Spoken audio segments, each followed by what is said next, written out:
நீ ஆர்ட்ஸ் தானடா படிச்ச, எப்படி ஐடில வேலை பார்க்குற? எந்த டிகிரினாலும் பரவாயில்லண்ணா. சென்னையில் இருக்க எஸ்எல்ஏ ஐடி ட்ரைனிங் இன்ஸ்டியூட் தான் நான் ட்ரைனிங் எடுத்தேன். மாதம் 30,000 சம்பாதிக்கிறேன். சூப்பர்டா. For IT training and placement, contact 88707 67784.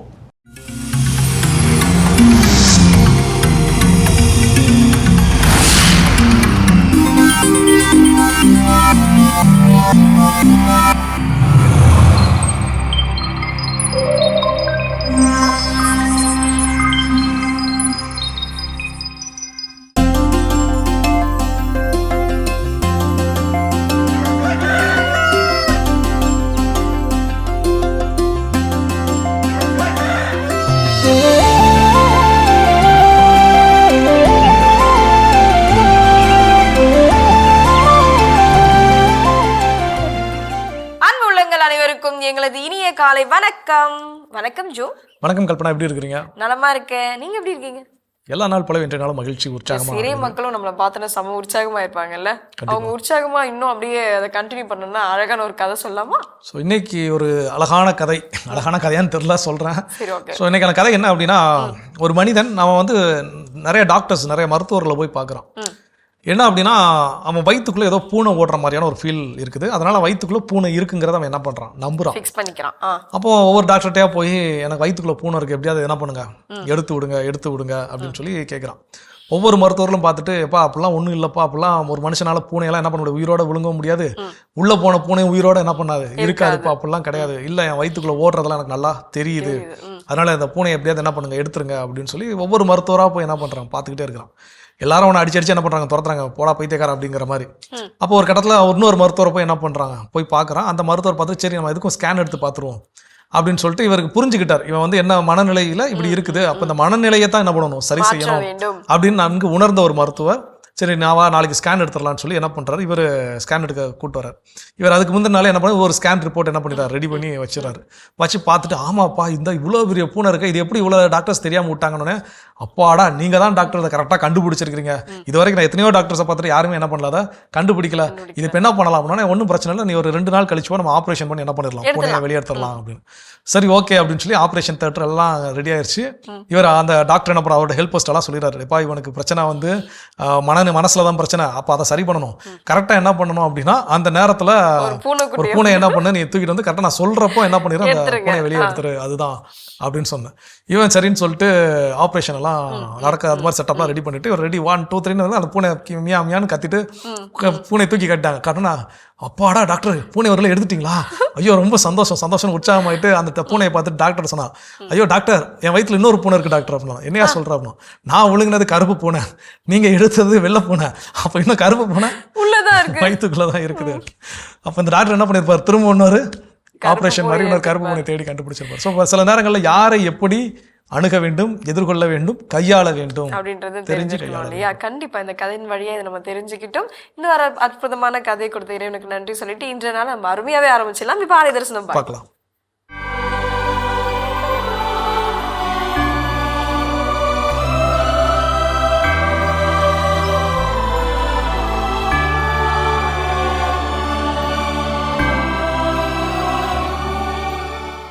உறவு மலரும் புனித இடம் ஆலயம், உள்ளம் ஒன்று சேரும் இடம் ஆலயம், உறவு மலரும் புனித இடம் ஆலயம், உள்ளம் ஒன்று சேரும் இடம் ஆலயம், உணர்வு பெருகிட உயர்வு அடைந்திட உண்மை வழி செல்லும் வாழ்வும் ஆலயம்,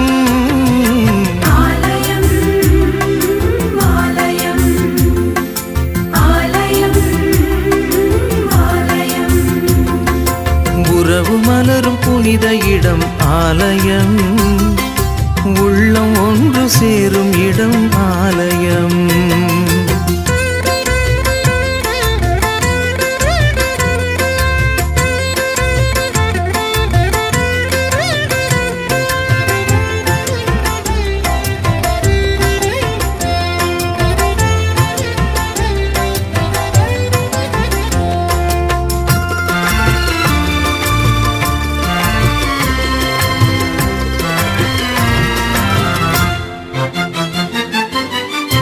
இயற்கை காத்திடும்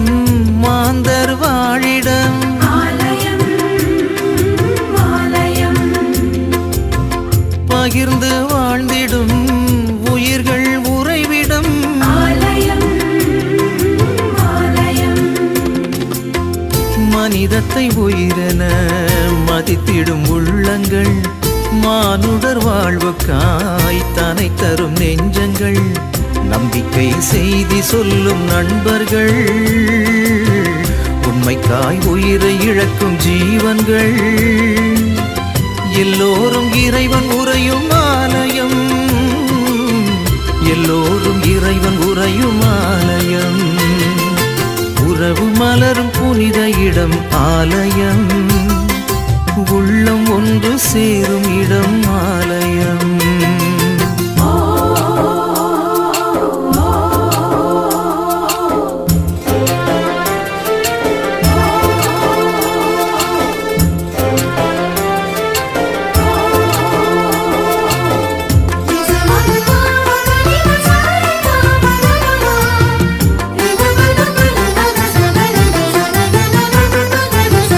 பசுமை சோலைகள் பாடும் பறவைகள்,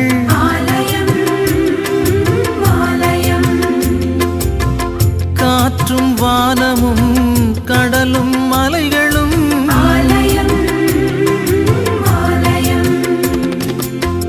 விடியலின் குரலென ஒலித்திடும் கலைகளும், கடவுளே உன் புகழ் பாடிடும் கவிதையும், நல்வார்த்தை பேசுகின்ற நாவுகள், நல்லோரின் பாதை செல்லும் பாதங்கள், எல்லாமே இறைவன் உறையும் ஆலயம், எல்லாமே இறைவன் உறையும் ஆலயம், உறவு மலரும் புனித இடம் ஆலயம்.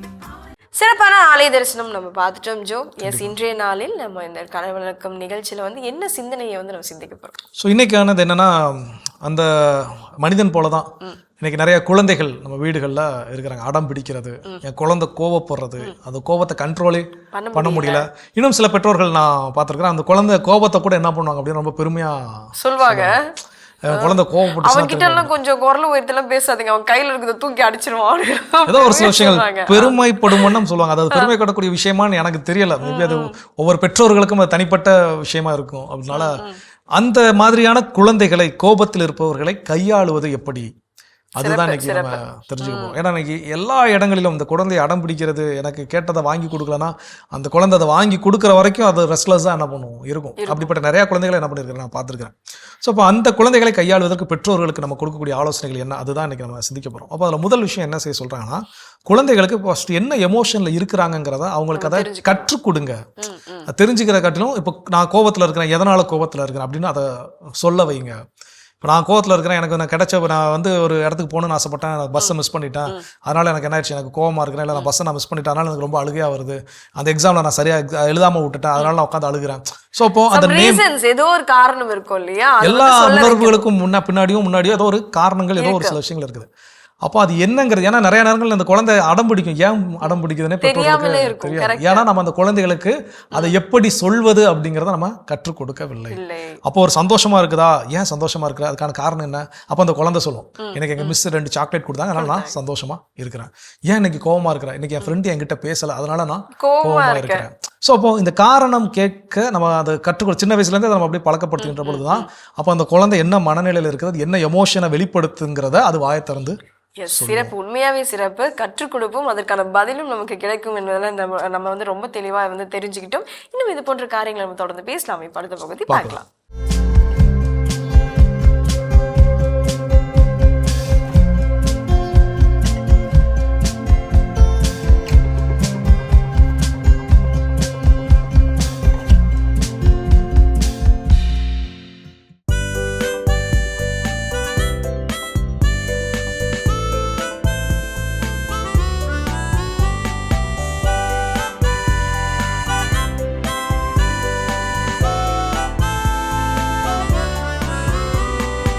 இறையினத்தார் கண்முன்னே ஆண்டவர் மீட்பை வெளிப்படுத்தினார்.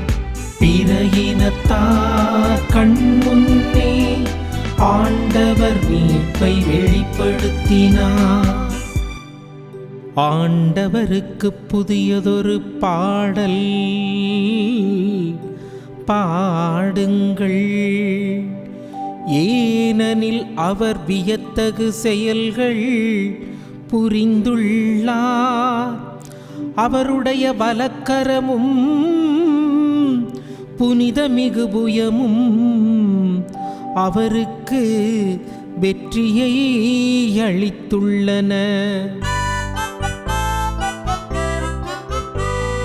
பிற இனத்தார் கண்முன்னே ஆண்டவர் மீட்பை வெளிப்படுத்தினார்.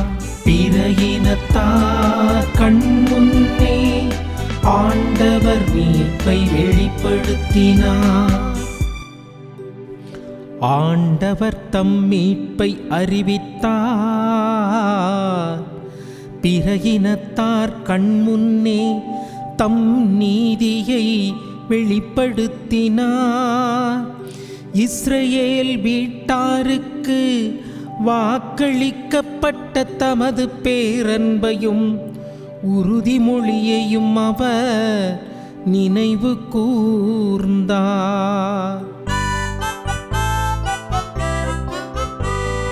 பிற இனத்தார் கண்முன்னே ஆண்டவர் மீட்பை வெளிப்படுத்தினார். பிற இனத்தார் கண்முன்னே ஆண்டவர் மீட்பை வெளிப்படுத்தினார். உலகெங்கும் உள்ள அனைவரும் நம் கடவுளருளிய விடுதலையை கண்டனர். உலகெங்கும் வாழ்வோரே அனைவரும் ஆண்டவரை ஆர்ப்பரித்து பாடுங்கள். மகிழ்ச்சியுடன் ஆர்ப்பரித்து புகழ்ந்தேத்துங்கள்.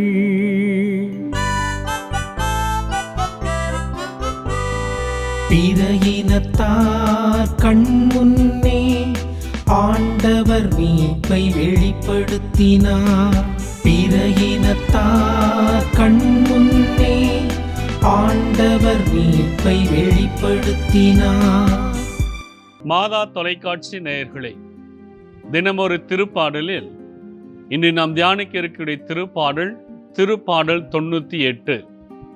பதிலுரையாக, புறையினத்தார் கண்முன்னே ஆண்டவர் தம் மீட்பை வெளிப்படுத்தினார் என்று நாம் சொன்னோம். ஆண்டவர் தனது மீட்பை பிற இனத்தார் காணும்படியாக அவர் செயல்களை செய்தார். ஆகவே ஆண்டவரை நாம் போற்ற வேண்டும் என்று சொல்லி இந்த திருப்பாடல் நமக்கு அழைப்பை விடுக்கின்றது. கடவுள் இஸ்ராயல் மக்களை பிற இனத்தார் காணும் பொருட்டு அவர்களுக்கு விடுதலை கொடுத்து அவர்களை வாக்களிக்கப்பட்ட நாட்டுக்கு வழிநடத்தி சென்றார். அவர்களை விடுதலை செய்தபோது எகிப்தில் இருந்த மக்கள் ஆண்டவருடைய வலிமையை, வல்லமையை, அவருடைய புயத்தை அவர்கள் கண்டார்கள். ஆகவே அவர்களும் நம் ஆண்டவரை வலிமை மிக்கவராக கண்டார்கள். அப்படி விடுதலை செய்யப்பட்ட அந்த இஸ்ராயல் மக்களை கடவுள் பாலை நிலத்திலே அவர் வழிநடத்தினார். மேகத்தின் வடிவிலே, நெருப்புத்தின் வடிவிலே அவர்களை வழிநடத்தினார். இந்த வழிநடத்தலையும் பிற இனத்தார் கண்டார்கள். அதே போல செங்கடலை இரண்டாக பிளக்க செய்ததையும் பிற இனத்த மக்கள் கண்டார்கள். ஆகவே இப்படிப்பட்ட வல்ல செயல்களை செய்த ஆண்டவரை நாம் போற்ற வேண்டும் என்று சொல்லி இந்த திருப்பாடல் நமக்கு கற்பிக்கின்றது. இரண்டாவதாக, ஆண்டவர் தமது மீட்பை பிற இனத்தார் முன்பாக அறிவிக்கின்றார். சைரஸ் என்கின்ற மன்னனை ஆண்டவர் அபிஷேகம் செய்து அந்த மன்னன் வழியாக இஸ்ராயல் மக்களுக்கு விடுதலை கொடுத்தார். பிற இனத்து அரசனாகிய சைரஸ் வழியாக அந்த இஸ்ராயல் மக்களுக்கு விடுதலை என்னும் மீட்பை ஆண்டவர் கொடுக்க செய்தார். ஆகவே பிற இனத்தார் வழியாக ஆண்டவர் மீண்டுமாக தமது மீட்பை வெளிப்படுத்துகின்றார். ஆண்டவருடைய மீட்பை கண்டுகொண்ட இஸ்ராயல் மக்கள் ஆண்டவரை ஏற்றி போற்றினார்கள். அதே போல பிற மக்களும் ஆண்டவரை ஏற்றி போற்றினார்கள். விடுதலை மட்டும் அவர் கொடுக்கவில்லை, மாறாக தான் கொடுத்த வாக்குறுதிகளின்படி அவர்களை வழிநடத்தினார். ஆபிரகாம் கொடுத்த அந்த வாக்குறுதிகளுக்கு ஏற்ப அவர்களை வழிநடத்தினார். ஆகவே ஆண்டவருடைய வாக்குறுதிகள் அவர்களை காப்பாற்றியது, அவர்களுக்கு பின்தொடர்ந்து வருகிறது, அவர்களுக்கு இரக்கத்தையும் பேரன்பையும் அந்த வாக்குறுதி கொடுக்கின்றது என்பதை பிற இனத்து மக்களும் கண்டார்கள். ஆகவே எல்லோரும் சேர்ந்து ஆண்டவரை போற்ற வேண்டும், புகழ வேண்டும் என்கின்ற அழைப்பையும் இந்த திருப்பாடல் நமக்கு கொடுக்கின்றது. ஆகவேதான் உலகில் உள்ள அனைத்து மக்களே ஆண்டவரை ஆர்ப்பரித்து போற்றுங்கள், ஏனென்றால் உலகில் உள்ள எல்லா மக்களும் கடவுள் தருகின்ற மீட்பை கண்டு கொண்டன, பெற்று கொண்டன என்று இந்த திருப்பாடல் உறுதி செய்கின்றது. ஆகவே கடவுள் தம்மை தேடி வருகின்ற மக்களை மட்டுமல்ல, தம்மால் படைக்கப்பட்ட அன்பு செய்கின்ற ஒவ்வொருவரையும் தமது அன்பால், இரக்கத்தால், கிருபையால் அவர்களை வழிநடத்துகின்றார், அவர்களை ஆசீர்வதிக்கின்றார். ஆகவே கடவுள் எப்படிப்பட்டவர் என்பதை நாம் ஒவ்வொரு நாளும் உணர இந்த திருப்பாடல் நமக்கு அழைப்பை கொடுக்கின்றது. ஆகவே பிற இனத்தார் கண்முனே இத்தனை செயல்களை செய்த ஆண்டவரை போல நாமும் ஆண்டவரை போற்ற வேண்டும்.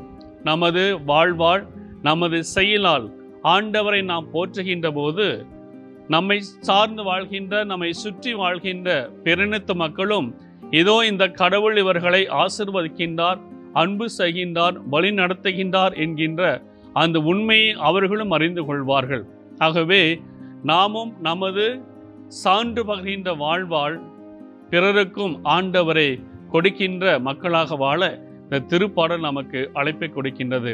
ஆகவே நாமும் ஆண்டவரை போல பிறருக்கும் ஆண்டவருடைய பேரன்பையும் இரக்கத்தையும் வழங்குகின்ற மக்களாக வாழ நாம் முற்படுவோம். ஜெபிப்போம்.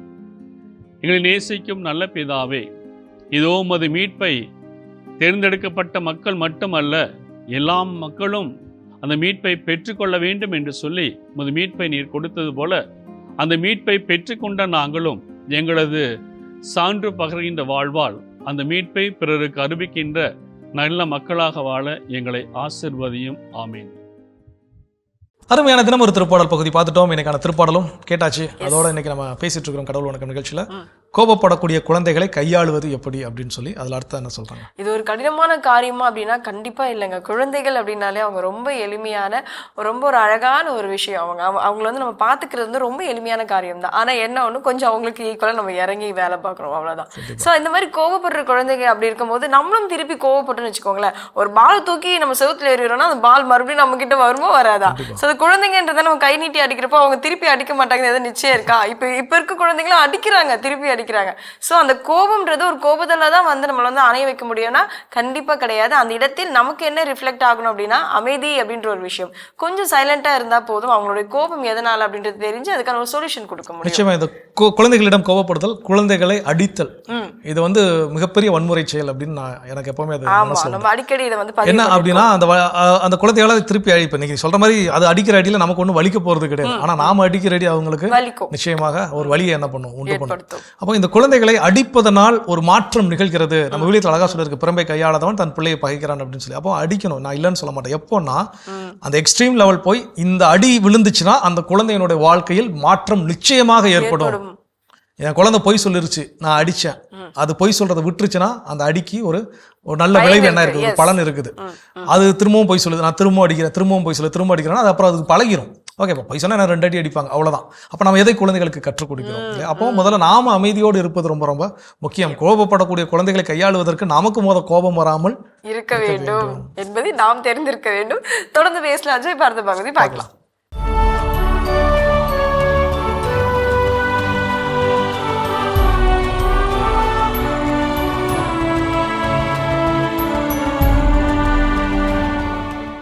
நவம்பர் 7 புனித வில்லி பிராட். நார்த்தம்பிரியாவில் வாழ்ந்த இறைபக்தி நிறைந்த குடும்பத்தில் கிபி 658ஆம் ஆண்டு பிறந்தார் வில்லி பிராட். புனித வில்ஃப்ரெட்டின் மாணவரான இவர் குருவாக விருப்பம் கொண்டு ஆசீர்வாதப்பர் துறவு மடத்தில் சேர்ந்து அருட்குருவானார்.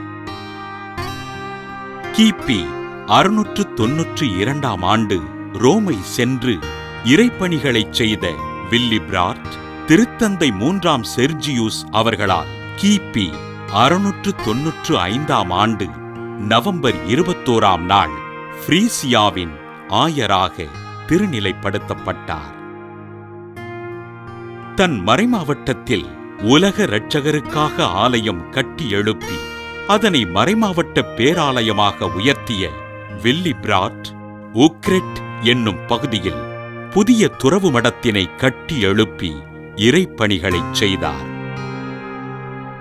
ஃப்ரீசியாவின் அரசன் ராட்ஃபோர்ட் கிறிஸ்தவர்களை வெறுத்து படுகொலை செய்ய இதனை கடுமையாக எதிர்த்த வில்லிபிராட் தனது குருக்களுடன் ஃப்ரீசியாவை விட்டு வெளியேறினார். கிபி 719ஆம் ஆண்டு அரசன் ராட்ஃபோர்ட் மரணமடைய ஃப்ரீசியாவிற்கு திரும்பிய ஆயர் வில்லிபிராட் ஆலயங்களை புதுப்பித்து கிறிஸ்தவ மக்களுக்கு ஆறுதல் கூறினார். ஃப்ரீசியா நாட்டு மக்களுக்கு ஆண்டவரின் பணிகளைச் செய்து மக்களை வழிநடத்திய ஆயர் வில்லிபிராட் கிபி 739ஆம் ஆண்டு விண்ணகமடைந்தார். ஃப்ரீசியாவின் திருத்தூதர் என்று மக்களால் அன்போடு அழைக்கப்படுகின்ற ஆயர் வில்லிபிராட்டினை திரு அவை புனிதராக உயர்த்தி வலிப்பு நோய் உள்ளவர்களுக்கு பாதுகாவலராக அறிவித்தது. புனித வில்லிபிராட் திருவிழாவினை கொண்டாடுகின்ற நாம் வலிப்பு நோயினால் துன்புறுகிற சகோதர சகோதரிகளை ஆண்டவர் தொட்டு குணப்படுத்தும்படியாக பக்தியோடு ஜெபிப்போம். சிறப்பான பகுதி இன்றைய புனிதர் நம்ம பார்த்துட்டோம் ஜோ. இன்றைய நாள்ல கோபப்படும் குழந்தைகளை கையாள்வது எப்படி அப்படின்ற சில வழிகளை பார்த்துட்டு இருக்கோம். அடுத்த வழி ஸோ அடுத்ததாக எப்படி கையாள வேண்டும் அப்படின்னா, வீட்டில் நமக்கு எல்லாருமே ப்ரேயர் ரூம், அப்புறம் டைனிங், கிச்சன் எல்லாம் அப்படி இருக்கிறது போல குழந்தைகளுக்கான பிளே ஏரியாவை நம்ம அவங்களுடைய காம் டவுன் ஏரியாவை என்ன பண்ணணும், மாற்றணும். அப்போ ஒரு இடத்துல கோவப்பட்டு இருக்குன்னா, நீ ரொம்ப கோவத்தில் இருக்கிற, அந்த இடத்துல போய் உட்காந்து அந்த விளையாட்டு ஏதோ விளையாடக்கூடிய விஷயமா இருக்கலாம், அந்த பிளேல விளையாட ஏதாவது ஒன்று அதில் நம்ம அப்படி டைவர்ட் பண்ணுறப்போ அந்த காம் டவுன் ஸ்பேஸ் இதில் தான் அப்படின்னா அந்த குழந்தை ஆட்டோமேட்டிக்காக அது கோவப்பட்டுச்சுன்னா அமைதியாக அந்த இடத்துல போய் உட்காந்து அங்கே என்ன வேலையை அவங்க டிராயிங் பண்ண செஞ்சு சொல்லியிருக்கிறோமோ, இல்லை அவங்க இந்த கிளைமோ ஸ்லைமோ அப்படிலாம் சொல்லுவாங்க, அதெல்லாம் விளையாடுறதுக்கு நம்ம கொடுக்குறோமோ. இது எதை நம்ம கிரியேட் பண்ணி கொடுக்குறோமோ அந்த ஸ்பேஸ்ல அவங்களே போய் என்ன பண்ணிக்குவாங்க, காம் டவுன் பண்ணிக்குவாங்க. இதை நம்ம ப்ராக்டிஸ் பண்ண வைக்கணும் குழந்தைங்களை. ஓகே, நீ ரொம்ப நம்ம அதை என்ன பண்ணா, ஃபர்ஸ்ட் நம்ம உட்காந்துட்டு நம்ம காம் டவுனா இருக்கிறோம், அப்போ நான் உட்காந்து எழுதுறப்போ நான் காம் டவுன் ஆயிருந்தேன் கோபத்தில் அப்படின்னா, நான் அதை பார்க்கக்கூடிய குழந்தைகள் அடுத்து அது என்ன பண்ணும், எழுத தொடங்கும். ஸோ அப்போ அப்படிப்பட்ட ஒரு காம் டவுன் ஸ்பேஸ் வீடுகளில் நம்ம கிரியேட் பண்ணி கொடுப்போம். இன்னும் தொடர்ந்து பேசலாம். இப்போ அடுத்த பகுதி பார்க்கலாம்.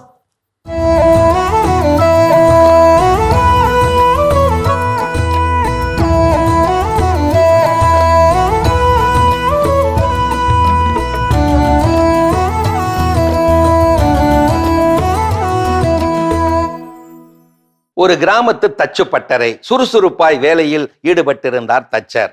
அவர் முன் தோன்றியது மரண தேவதை. கடவுள் உன்னை அழைத்து வர சொல்லிவிட்டார். சொர்க்க வாழ்வு உனக்காக காத்து கிடக்கிறது, உடனே கிளம்பு. மறுப்பு காட்டினார் தச்சர். 7 ஆண்டுகள் காத்திருந்து இப்போதுதான் நல்ல மழை பெய்திருக்கிறது. உழவர்கள் உழ ஆரம்பித்து விட்டார்கள். இதோ கலப்பைகள் செய்து கொண்டிருக்கிறேன். பல பேருக்கு இன்னும் செய்து தர வேண்டி இருக்கிறது. வாக்கு தந்திருக்கிறேன். வேலையை முடித்துவிட்டு வருகிறேன். கொஞ்சம் அவகாசம் தேவை. தலையாட்டி விட்டு மறைந்து போனது மரண தேவதை. 3 மாதங்கள் ஓடிப்போயின. மீண்டும் தோன்றியது தேவதை. அவகாசம் முடிந்து விட்டது, கிளம்பு சொர்க்கத்திற்கு. மறுபடியும் மறுத்தார் தச்சர்.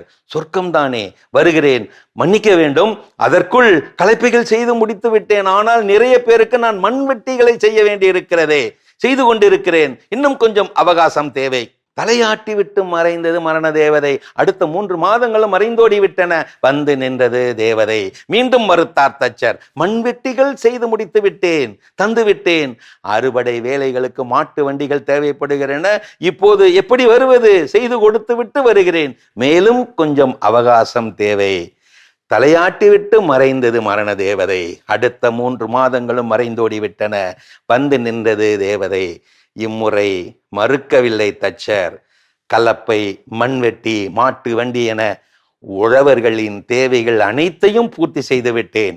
என் கடமை முடிந்து விட்டது. இதோ கிளம்பு, போகலாம். இப்போது தேவதை மறுத்து நின்றது. தச்சரே, நீர் விண்ணகம் வர வேண்டாம். இம்மண்ணகமே உனக்கு விண்ணகம்தான். உழவர்களின் தேவைகளை பூர்த்தி செய்து இந்த மண்ணகத்தையே நீர் விண்ணகமாக்கி விட்டீரே. ஆசீர் அளித்து மறைந்து போனது அந்த தேவதை. இந்த மண்ணகத்திலேயே விண்ணகத்தை வாழ்ந்து காட்டும் நடமாடும் புனிதராக வாழ்வை நீ தொடர்வாயாக. அன்றாடங்காட்சிகள் எல்லாருமே அன்றாட கடமைகளை செய்து கொண்டுதான் இருக்கிறார்கள். மண்ணகத்து ஆண்டவர்களாக, விண்ணகத்தின் முன் சுவையாக.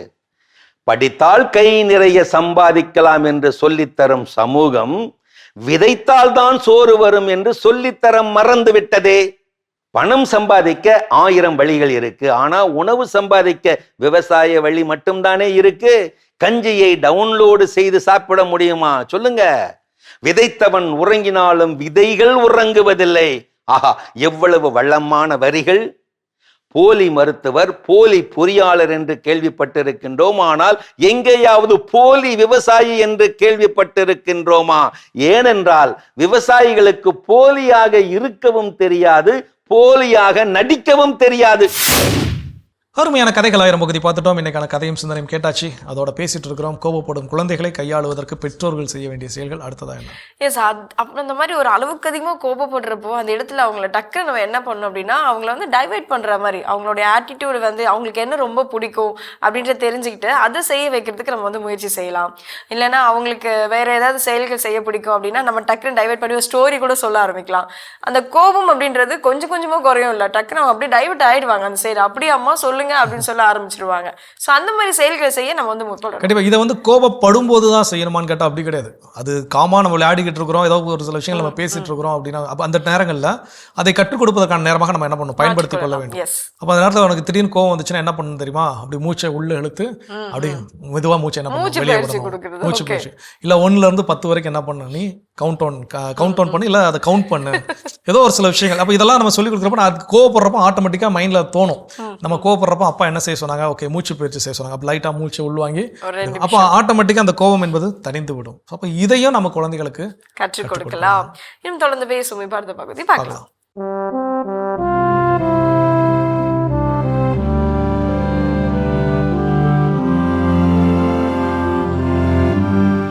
அன்புக்குரியவர்களே, ஆண்டவர் இயேசுவின் இனிய திருப்பெயரில் உங்களை அன்போடு வாழ்த்துகின்றேன். இயேசுவின் ஆளுமை என்னும் தொடரில் இயேசுவின் மதிப்பீடுகளின் படிநிலை, குறிப்பாக உணவு பற்றிய இயேசுவின் 4 பார்வைகள், 4 புரிதல்கள் என்பதை பற்றி நான் பகிர்ந்து வருகிறேன். இயேசு உணவை 4 விதங்களில் பார்த்தார். ஒன்று, உடலுக்கு தேவையான உணவு, அதற்கு அவர் முக்கியத்துவம் கொடுத்தார். எனவே நீங்களே அவர்களுக்கு உணவு கொடுங்கள் என்று மக்களுக்கு அவர் வயிறார உணவு கொடுத்தார். இரண்டாவதாக, இறை வார்த்தை என்னும் உணவு. உடலுக்கு தேவையான உணவை விட இறை வார்த்தை என்னும் உணவு மேலானது என்பதை இயேசு அறிவித்தார், அதை வாழ்ந்து காட்டினார். மனிதர் அப்பத்தினால் மட்டுமல்ல, கடவுள் வாயிலிருந்து வரும் ஒவ்வொரு சொல்லாலும் உயிர் வாழ்கிறார் என்று இயேசு மறைநூலை மேற்கோள் காட்டி பறைசாற்றினார். மூன்றாவதாக, நற்கருணை என்னும் உணவு, அது மேலானது. எனவே அழிந்து போகும் உணவுக்காக உழைக்க வேண்டாம், அழியாத வாழ்வு தருகின்ற உணவாகி எனது உடலை நான் உங்களுக்கு தருகிறேன் என்று இயேசு கூறினார். நான்காவதாக ஒரு உணவையும் இயேசு அறிமுகப்படுத்தினார். பலருக்கும் இது தெரியாது. இயேசுவுடைய பார்வையில் 4ஆவதாக ஒரு உணவு, அதுதான் மேலான உணவு. அதை நாம் யோவான் நற்செய்தி 4ஆம் அதிகாரத்தில் பார்க்கின்றோம். யோவான் 4:32 இயேசு சொல்கிறார், நான் உண்பதற்குரிய உணவு ஒன்று உண்டு, அது உங்களுக்கு தெரியாது, யாருக்குமே தெரியாது. ஆகவே இந்த புதிய உணவை இயேசு அறிமுகப்படுத்துகிறார். யோவான் 4:34 நாம் வாசிக்கிறோம், என்னை அனுப்பியவரின் திருவுளத்தை நிறைவேற்றுவதும் அவர் கொடுத்த வேலையை செய்து முடிப்பதுமே என் உணவு என்று புதிய ஒரு உணவை அறிமுகப்படுத்துகிறார். கடவுளுடைய திருவுளத்தை நிறைவேற்றுவதே என் உணவு. அந்த உணவுக்கு முன்பாக இந்த உணவு, உடலுக்கு தேவையான உணவு பெரிது அல்ல. காரணம், இந்த யோவான் 4:34 சமாரிய பெண்ணோடு நடந்த உரையாடலின் நடுவே நடைபெறுகிறது. நண்பகல் வேளை, இயேசு களைப்போடு இருக்கிறார், தாகத்தோடு இருக்கிறார், பசியோடு இருக்கிறார். இருப்பினும் இந்த உணவை விட, இந்த தாகத்தை விட மேலானது கடவுள் கொடுத்த வேலை. எனவே அவர் இந்த சமாரிய பெண்ணோடு உரையாடி நற்செய்தி அறிவிக்கிறார். அந்த பெண் வழியாக சிக்கார் ஊரைச் சேர்ந்த அனைவரையும் அவர் தன்பால் ஈர்த்து கொள்கிறார். கடவுள் கொடுத்த வேலையை செய்வதே மேலான உணவு என்று இயேசு சொல்கிறார். அன்புக்குரியவர்களே, இயேசுவின் பார்வையில் 4 விதமான புரிதல்கள்: உடலுக்கு தேவையான உணவு, இறைவார்த்தை என்னும் உணவு, நற்கருணை என்னும் உணவு, கடவுளின் திருவுளத்தை அவர் கொடுத்த வேலையை செய்கிற ஆர்வம் என்கிற உணவு. இந்த படிநிலையை நாம் புரிந்து கொள்ள வேண்டும். இந்த உணவில் மேலான உணவு எது என்று கேட்டால் நாம் ஒருவேளை நினைக்கக்கூடும் இறை வார்த்தையும் நற்கருணையும் தான் மேலான உணவு என்று. நான் அப்படி நினைக்கவில்லை. கடவுளுடைய திருவுளத்தை நிறைவேற்றுவதுதான் மேலான உணவு. காரணம், இந்த இறை வார்த்தையும் இந்த நற்கருணையும் எதற்காக? இறை வார்த்தையை பெற்று நற்கருணை பெற்று அதன் வழியாக கடவுளுடைய திருவுளத்தை நாம் ஒவ்வொருவரும் நிறைவேற்ற வேண்டும். கடவுளுடைய திருவுளத்தை நிறைவேற்றாமல் நாம் இறை வார்த்தையை வாசித்து நற்கருணை பெற்று என்ன பயன்?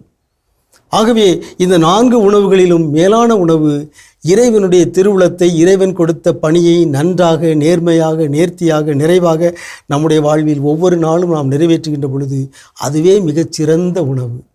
அந்த உணவுக்காக நாம் அன்றாட வேண்டும். எனவே இயேசு கற்றுத்தந்தவாறு, தந்தையே எங்கள் அன்றாட உணவை இன்று எங்களுக்கு தாரும் என்று மன்றாடும் போது இந்த 4 உணவுகளையும் நாம் மனதில் வைத்துக் கொள்வோமாக. எங்கள் உடலுக்கு தேவையான உணவை தாரும், இறை வார்த்தை என்னும் உணவை நாள்தோறும் தாரும், நற்கருணை என்னும் உணவை நாள்தோறும் தாரும். இறைவா, உம்முடைய திருவுளத்தை நிறைவேற்றுகின்ற ஆர்வம் என்னும் உணவையும் எங்களுக்கு தாரும் என்று நாள்தோறும் நாம் மன்றாடுவோமாக. உங்களுக்கு அமைதி உரித்தாகுக. சிறப்பான பகுதி இயேசுவின் ஆளுமைகள். நம்ம பார்த்துட்டோம் ஜோ. கோபப்படும் குழந்தைகளை கையாள்வது எப்படி, அதுக்கான வழிகள் இருக்கு அப்படின்றது தான் நம்ம இன்றைய நாளில் பார்த்துட்டு இருக்கோம். அடுத்த வழி ஸோ அடுத்தது என்னன்னா, இது கோபப்படும் போது தான் இதெல்லாம் செய்யணுமானா அப்படி கிடையாது. அதற்கு முன்னதாகவே நம்ம பயிற்சி எடுத்து குழந்தைகளுக்கு கற்றுக் கொடுக்கின்ற பொழுது கோபத்தை எப்படி கையாளுவது அப்படின்னு குழந்தைகளுக்கு தெரியும், பயன்படுத்திக்குவாங்க. அப்போ அந்த வரிசையில் அடுத்ததாக குழந்தைகளுக்கு கற்றுக் கொடுக்க வேண்டியது ஃபிசிக்கல் ஆக்டிவிட்டி. இன்னைக்கு நிறைய குழந்தைகள் பெற்றோர்கள் வைக்கக்கூடிய பெரிய கம்ப்ளைண்ட் என்ன, என் குழந்தை டயர்டாக மாட்டேங்க, நான் ஈஸியாக என்ன இருந்தேன், டயர்டாக இருந்தேன் அப்படின்னு சொல்லி. இதுக்கு முன்னாடி நாமெல்லாம் சின்ன பிள்ளையா இருக்கிறப்போ பார்த்தீங்கன்னா எங்கள் வீட்டில் நல்ல ஞாபகம் இருக்குது. எங்கள் தெருவில் எங்கேயாவது ஒரு வீடு கட்டினாங்க அப்படின்னா அந்த மண்ணெல்லாம் என்ன பண்ணியிருப்பாங்க, அந்த ஆட்டு மணல் அடிச்சு போட்டிருப்பாங்க. அதில் ஏறி உருண்டு பரண்டு ஃப்ரெண்ட்ஸோட ஆடி வீட்டுக்கு வரும்போதே என்ன ஆகும்னா பாதிக்கு மேலே டயர்டாகிடும். அப்போ அதுக்கு மேலே நம்மளை குளிக்க வச்சு அப்புறம் சாப்பாடு கொடுத்து தூங்கிக்கிறோம், அப்படியே நம்ம தூங்கிறோம். வீட்டில் உள்ளவங்களுக்கு பெரிய பிரச்சனையே கிடையாது. ஆனால் இன்னைக்கு நம்ம குழந்தைகள் அப்படி வெளியே விளையாட அனுமதிக்கிறது கிடையாது. ஒன்று இன்னொன்று, வெளியே குழந்தைகள் விளையாட அனுமதிக்கிறது எனக்கு சேஃபான சூழலில் இல்லாமல் இருக்கக்கூடிய ஒரு பிரச்சனையும் இருக்குது. அப்போ இப்படிப்பட்ட இக்கட்டான சூழலில் அப்போ அந்த குழந்தைங்களோட ஃபிசிக்கல் ஆக்டிவிட்டியை இம்ப்ரூவ் பண்ணுற மாதிரி வீடு பக்கத்தில் பார்க் இருக்குதா, ஈவினிங் ஒரு 1 hour என்ன பண்ணுங்க, அவங்க விளையாடி அங்கே இருக்கக்கூடிய புது நண்பர்களை சம்பாதிச்சாலும் சரி, அங்கே போய் விளையாடி விழுந்து எந்திரிச்சு அவங்க வரக்கூடிய விஷயங்கள் அவங்களுக்கு ஃபிசிக்கல் என்ன ஆயிரும், டயர்டாகிடும். ஸோ அப்போ அந்த ஃபிசிக்கலாக அவங்க விளையாட இது பண்ணுறப்போ அவங்க ஆக்ரோஷமாக மற்ற நேரங்கள் என்ன பண்ண மாட்டாங்க, செயல்பட மாட்டாங்க. அப்போ ஆக்ரோஷமாக செயல்படுவதற்கான எனர்ஜி அவங்க கிட்ட என்ன பண்ணாது, இருக்காது. ஸோ அப்போ அந்த ஃபிசிக்கல் ஆக்டிவிட்டியை இம்ப்ரூவ் பண்ணும் வண்ணம் அவர்களுக்கான நேரத்தை நாம் செலவிட வேண்டும். கண்டிப்பா இது ஒரு சிறப்பான வழி. நம்ம இன்னும் தொடர்ந்து பேசலாம். அதுக்கு முன்னாடி ஒரு சின்ன பிரேக் போயிட்டு வரலாம்.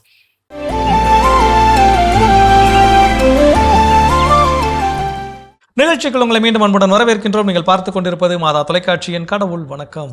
ஸோ சிறப்பான நாளில் பேசிட்டு இருக்கிறோம். கல்பனா, குழந்தைகள், கோவப்படக்கூடிய குழந்தைகளை எப்படி கையாளுவது, அதற்கு பெற்றோர்கள் செய்ய வேண்டிய செயல்கள் என்னென்னு சொல்லி அதில் அடுத்தது என்ன சொல்றாங்க. நம்ம தாத்தா பாட்டிலாம் இது செஞ்சிருப்பாங்க. நம்மளுக்கு இது ஒரு மருத்துவம் மாதிரி.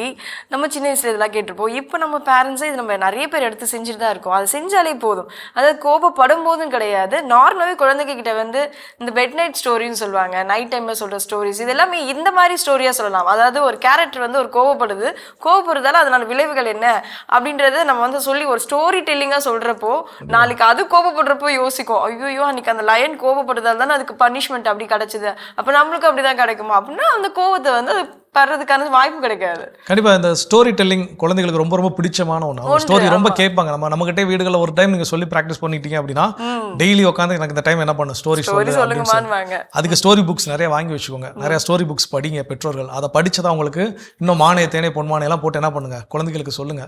அப்போ இதன் வாயிலாக கூட நல்ல நல்ல ஒழுக்கங்களை, நல்ல நல்ல விஷயங்களை குழந்தைகளுக்கு என்ன பண்ண முடியும், கற்றுக் கொடுக்க முடியும். அப்போ அதை கற்றுக் கொடுக்கின்ற பொழுது அந்த குழந்தைக்கு கோபத்தை எப்படி கையாளுவது அதையும் தெரிய வரும். இன்னும் தொடர்ந்து அடுத்த பகுதி பார்க்கலாம்.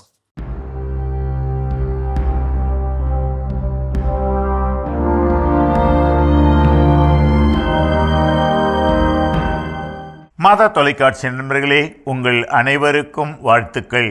நமது இல்லம், நமது குடும்பம் மகிழ்ச்சியாக இருக்க வேண்டுமென்றால் அதற்கு என்ன வழி?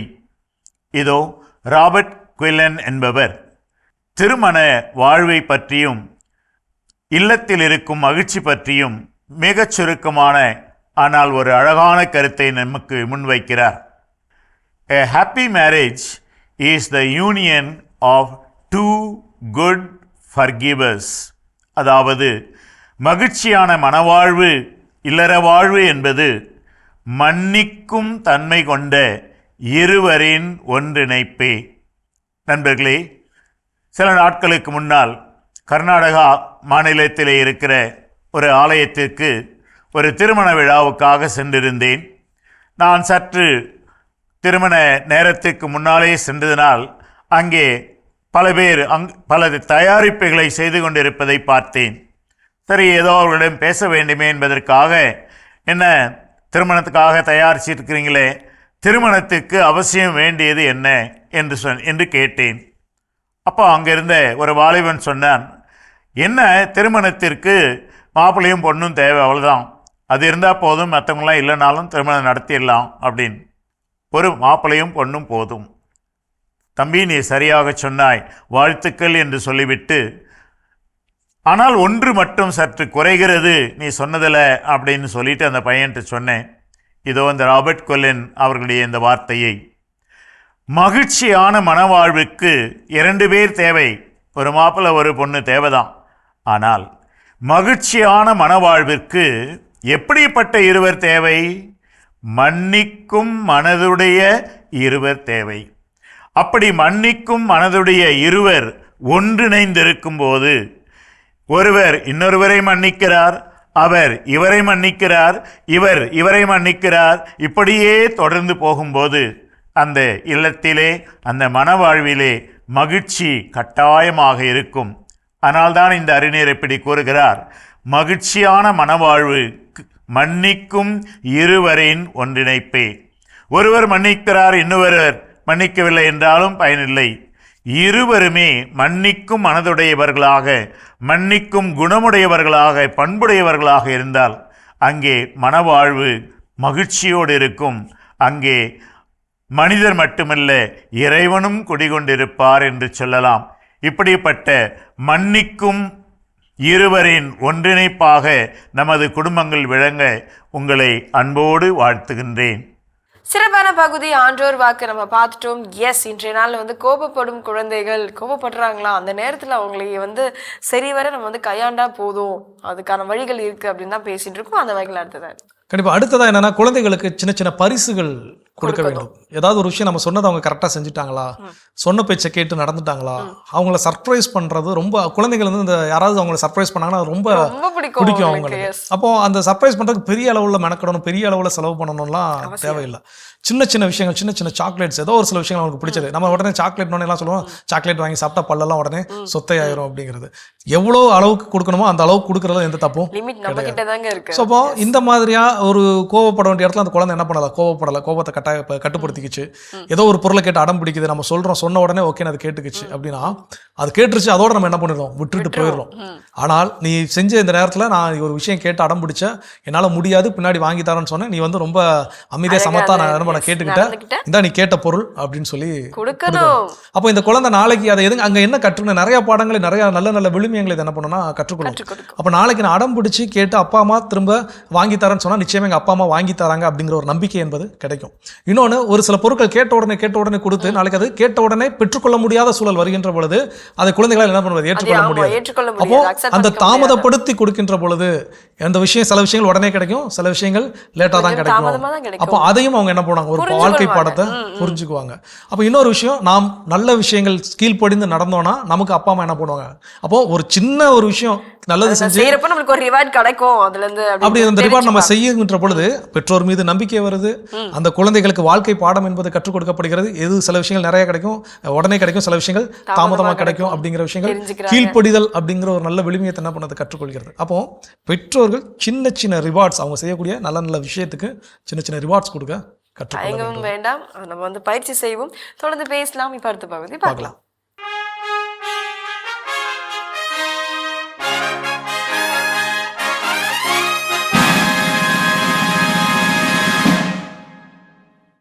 ஆளுநருக்கு அடுத்தபடியாக நாம் பார்ப்பது ஒரு மாநிலத்தினுடைய அமைச்சரவை. பிரிவு 164 அதை பற்றி மிக தெளிவாக சொல்லுகிறது. ஒவ்வொரு மாநிலத்திற்கும் ஒரு முதலமைச்சர் இருப்பார். அந்த முதலமைச்சரை ஆளுநர் நியமிக்கிறார். அது பொதுவாக எந்த கட்சி அதிக எண்ணிக்கையிலான தொகுதிகளை வென்றிருக்கிறதோ அந்த கட்சியில் இருக்கிற எம்எல்ஏக்கள் தெரிவு செய்து ஆளுநருக்கு சொல்வார்கள். ஆளுநர் அவரை ஒரு சிஎம் சீஃப் மினிஸ்டர் என்று நாம் சொல்லுகின்ற ஒரு முதல் அமைச்சராக அவரை நியமிக்கிறார். அதற்கு பிறகு முதலமைச்சர் தனக்கான அமைச்சரவையை உருவாக்குகிறார். பல்வேறு நபர்களை அதிலிருந்து தேர்ந்தெடுத்து அந்த அமைச்சரவை பட்டியலை அவர் ஆளுநரிடம் கொடுக்க ஆளுநர் அவர்களை அமைச்சர்களாக பதவி நியமனம் செய்து வைக்கிறார். இதைத்தான் அரசியலமைப்பு சட்டம் 164 பிரிவு மிக தெளிவாக சொல்லியிருக்கிறது. ஒரு அமைச்சரவை உருவாக்கப்படுகிற பொழுது ஏற்கனவே பாராளுமன்றத்திற்கு சொல்லப்பட்டது போல இங்கேயும் இருக்கிற சட்டமன்றத்தினுடைய மொத்த உறுப்பினர்களுடைய எண்ணிக்கையில் 15 விழுக்காட்டை தாண்டாத அளவிற்குத்தான் அமைச்சர்களுடைய எண்ணிக்கை இருக்க வேண்டும். அதுக்காக 100 பேர் 150 பேருக்கெல்லாம் மினிஸ்டர் போஸ்ட் கொடுக்க முடியாது. அதனுடைய எண்ணிக்கை எப்போதும் 15% மிகைப்படாமல் இருக்க வேண்டியது, பார்த்துக்கொள்ள வேண்டியது முதலமைச்சருடைய கடமையாக இருக்கின்றது. அதே போல அமைச்சரவை அமைக்கப்படுகிற பொழுது அவர்கள் குறிப்பாக நாட்டு நலன் மீது அக்கறை கொண்டவர்களாக இருக்க வேண்டும் என்று அரசியலமைப்பு சட்டம் எதிர்பார்க்கிறது. இந்த அமைச்சரவை சார்ந்தவர்கள் எப்பொழுதுமே தங்களுடைய சட்டமன்றத்திற்கு, தாங்கள் தேர்ந்தெடுக்கப்பட்டிருக்கிற அந்த மாநில சட்டமன்றத்திற்கு கூட்டு பொறுப்புடையவர்கள். ஒவ்வொரு மினிஸ்டரும் தான் நினைச்சது மாதிரிலாம் செய்துட்டு போக முடியாது. ஏன்னா விஷன் ஒன்று தான். அதை கூட்டு பொறுப்போடு செயல்படுவதற்காகத்தான் கூட்டு அமைச்சரவையை உருவாக்கப்பட்டிருக்கிறது அரசியலமைப்பு சட்டத்தில். எனவே ஒரு அமைச்சர் தப்பு செய்தாலும் எல்லோரையும் அது பாதிக்கிறது. ஒரு நபரால் ஆட்சி கவிழ்ந்தாலும் அது எல்லோரையும் பாதிக்கிறது. எனவே அந்த கூட்டு பொறுப்பு என்பது அதில் மிக மிக முக்கியமானது. ஒருவேளை ஏதாவது ஒரு அமைச்சர் பதவியிலே இருந்து கொண்டிருக்கிறார், ஆனால் 6 மாதத்திற்கு மேலாக அவர் எம்எல்ஏயா இல்லை அப்படின்னு சொல்லிட்டு சொன்னால் அவர் அந்த 6 மாதத்திற்குள் பிறகு அமைச்சர் பதவியை அவர் இழந்து விடுவார். இந்த அமைச்சர்கள் செய்கிற பணிதான் ஒரு மாநிலத்தை வளர்ச்சி பாதைக்கு இட்டு செல்கிறது. எனவே தான் நம்முடைய அமைச்சர்களுக்கு அவ்வளவு அதிகாரத்தை அரசியலமைப்பு சட்டம் கொடுத்திருக்கிறது. தாங்கள் சார்ந்த துறையின் சார்பாக அந்த மாநிலம் முழுவதையும் வளர்ச்சிக்கு இட்டு செல்லக்கூடிய ஒரு மாபெரும் பொறுப்பை தன்னுடைய தோள்களில் சுமந்து கொண்டிருக்கிறார் ஒவ்வொரு அமைச்சர்களும்.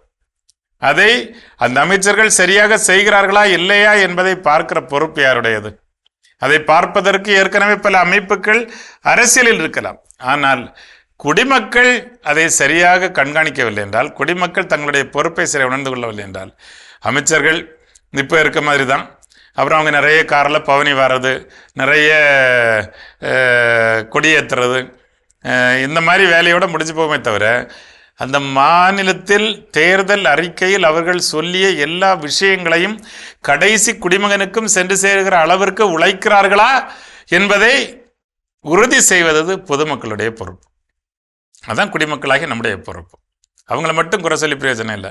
அது எவன் வந்தாலும் அப்படி தான், யார் மினிஸ்டராக இருந்தாலும் அப்படி தான், எந்த கட்சி ஆட்சிக்கு வந்தாலும் அப்படி தான், இப்படி சலித்து பேசுகிறோம். அல்லது ஒரு 40% 50% மேலே ஓட்டு போடாமல் இருக்கிறோம். இவையெல்லாம் மக்களாட்சிக்கு செய்கிற துரோகம் என்பதை நாம் பல நேரங்களில் மறந்து போகிறோம். ஒரு ஷாப்பிங் மாலுக்கு போய் காலையிலேருந்து சாயங்காலம் வரை நிற்கிறதுக்கு நமக்கு பொறுமை இருக்குது. ஆனால் தேர்தலில் ஒரு வாக்களிக்கிறதுக்கு ஒரு மணி நேரம் க்யூவில் நிற்கிறதுக்கு நமக்கு அந்த பொறுமை இல்லை. ஆனால் அப்புறம் அந்த அமைச்சர் பதவியேற்ற பிறகு அவர் சரியில்லை குறை சொல்றதுக்கு மட்டும் நாம் எப்போதும் தயாராக இருக்கிறோம். அப்போது குடிமக்கள் தோற்று போகிற பொழுதுதான் ஆட்சி தோற்று போகிறது. தோற்றுப்போன ஆட்சி என்று ஒன்றும் கிடையாது. குடிமக்கள் தங்களுக்கு அரசியலமைப்பு சட்டம் கொடுத்திருக்கின்ற பொறுப்பை, கடமையை, உரிமையை மறந்து போகிற பொழுதுதான் இப்படிப்பட்ட அவலங்கள் அரங்கேறுகின்றன என்பதை நாம் ஒருபோதும் மறந்துவிடக்கூடாது. எனவே இவை எல்லாவற்றிற்கும் பொறுப்பாளி யார் என்று கேட்டால் நாம் தான். நாம் சரியாக நம்முடைய பொறுப்புகளை நிறைவேற்றினால் அமைச்சர்கள் சரியாக தங்களுடைய பொறுப்புகளை நிறைவேற்றுவார்கள். அப்போது நாடு கண்டிப்பாக வளர்ச்சி அடையும். இந்த நாள் இனிய நாளாக இருக்க வாழ்த்துகிறேன். நன்றி, வணக்கம். சிறப்பான இந்தியராகிய நாம் பகுதி பார்த்துட்டோம். அதோட இன்னைக்கு நம்ம பேசிட்டு இருக்கிறோம் கடவுள் வணக்கம் நிகழ்ச்சியில கோபப்படக்கூடிய குழந்தைகளை கையாளுவது எப்படின்னு சொல்லி அடுத்ததான் என்ன சொல்றாங்க. அதுதான் ஆச்சு பூச்சின்னு எல்லாத்துக்கும் நம்ம கோவப்படுறதால தான் அவங்க கிட்ட இருந்து அது ரிஃப்ளெக்ட் ஆகுது அப்படின்றது அந்த உண்மையை நம்ம ஃபர்ஸ்ட் எல்லாரும் ஒத்துக்கணும். அந்த வகையில் பார்த்தீங்கன்னா சில ரூல்ஸ் அவங்களுக்காக நம்ம கிரியேட் பண்ணியிருப்போம் இல்லையா, அது எதனால கிரியேட் பண்ணுன்றது அவங்களுக்கு தெரிஞ்சிருக்கணும். அதே நேரத்தில் அந்த ரூல்ஸை மீறினா என்ன ஆகும் அப்படின்றதும் அவங்க தெரிஞ்சிருக்கணும். சும்மா ஃபார் எக்ஸாம்பிள் ஒரு பொருள் கேட்குறாங்க, இல்லை யாராவது வாங்கி கொடுக்குறாங்க தெரியாதவங்க அப்படின்றப்போ அந்த பொருளை வாங்கக்கூடாது, அதுதான் ரூல். அதை வாங்கிட்டோம் அப்படின்னா அப்போ அதுக்கப்புறம் வந்து பேரண்ட்ஸ் கிட்ட இருந்து என்ன ஆகும் கண்டிப்பா அந்த தெரிஞ்சிருக்கும், விதிகளும் தெரிந்திருக்க வேண்டும், அதனுடைய விளைவுகளும் தெரிஞ்சிருக்கும். குழந்தைகளுக்கு கற்றுக் கொடுத்திருக்க வேண்டும். வீட்டில் குழந்தைங்க அழகாக விளையாடுவாங்க, அம்மாவோட லிமிட் இதுதான், அந்த லிமிட்டை தாண்டிட்டு அம்மாவுக்கு கோபம் வரும். அந்த லிமிட் என்னங்கிற அந்த எல்லை குழந்தைகளுக்கு தெரிந்திருக்க வேண்டும். அந்த லிமிட்டை தாண்டிட்டு அம்மா என்ன செய்வாங்க அப்படிங்கிறதும் குழந்தைகள் அறிந்திருக்க வேண்டும். அப்போ அந்த லெவலை தாண்ட குழந்தைகள் என்ன பண்ண மாட்டாங்க, அந்த லெவல் வரைக்கும் என்ன விளையாடணுமோ அந்த லெவல் வரைக்கும் விளையாடுவாங்க, அந்த லெவலை தாண்டி போக மாட்டாங்க. ஸோ அந்த விதிகளும் அதனுடைய விளைவுகளும் குழந்தைகளுக்கு கற்றுக் கொடுத்திருக்க வேண்டும். கண்டிப்பா ஜோ, நம்ம இன்னும் தொடர்ந்து பேசலாம். இப்போ அடுத்த பகுதி பார்க்கலாம்.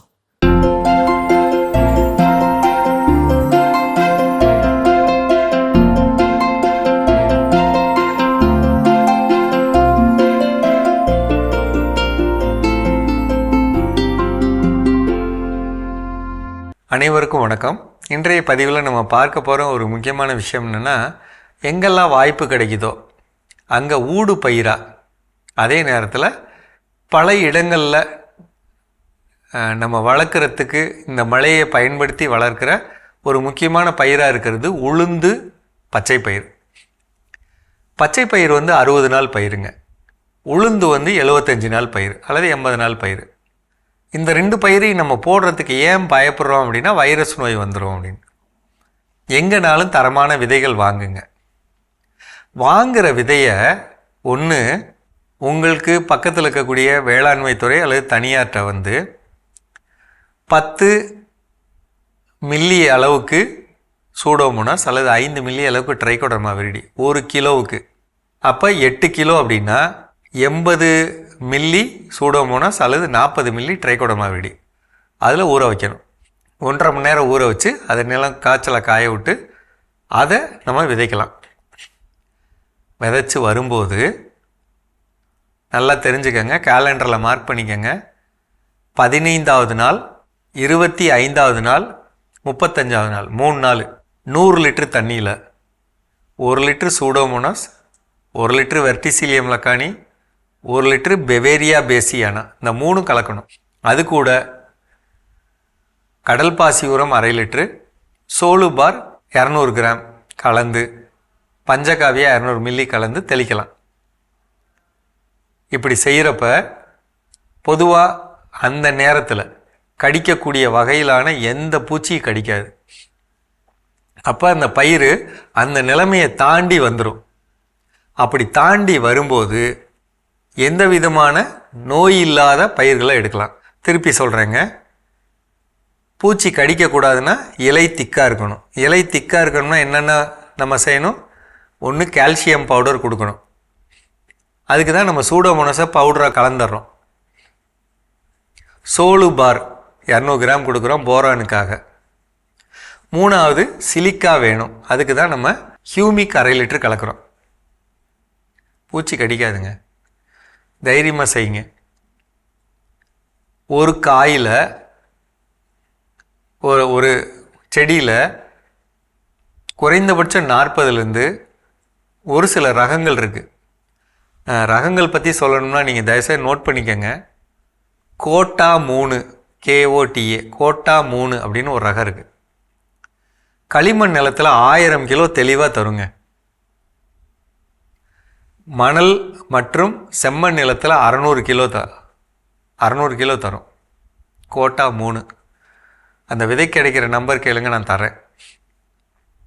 இது இல்லாமல் வம்பன் 8 இருக்குது, வம்பன் 11 இருக்குது, நம்ம ஊர் ரகம்.